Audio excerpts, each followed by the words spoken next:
ওম অখণ্ড সংহিতা বা অখণ্ড মণ্ডলেশ্বর শ্রী শ্রীমৎ স্বামী স্বরূপানন্দ পরমহংসদেবের উপদেশ বাণী সপ্তম খণ্ড হইতে পাঠ।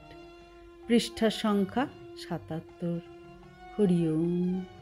কলিকাতা ১৪ই আশ্বিন ১৩৬৫ সন। পরম কল্যাণ ভাজনেষু স্নেহের বাবা, প্রাণ ভরা স্নেহ ও আশিস নিও।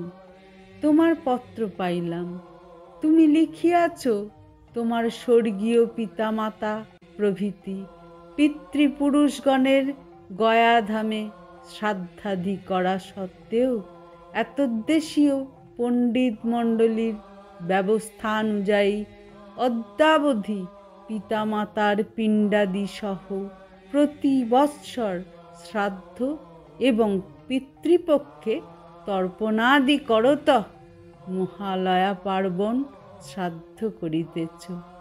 কিন্তু তুমি আমার নিকটে অখণ্ড দীক্ষা গ্রহণ করিয়াছ। এখন তোমার কর্তব্য কি? বৎসর বৎসর পিণ্ডাদি প্রদান করিয়া শ্রাদ্ধ করার প্রয়োজন আছে কি না তাহা নিজের মনকে জিজ্ঞাসা করিবে। যাহারা উহাতে বিশ্বাস করে তাহাদের উহা করাই উচিত।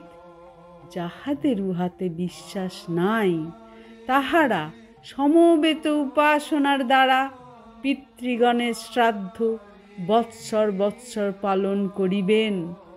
আমি কাহারও বিশ্বাস ভঙ্গ করিতে আসি নাই, কিন্তু যাহারা প্রথাগত শ্রাদ্ধ পিণ্ডাদি প্রভৃতিতে বিশ্বাসী নহে তাহাদিগকে একটা নির্ভরযোগ্য অবলম্বন দিতে চাহি।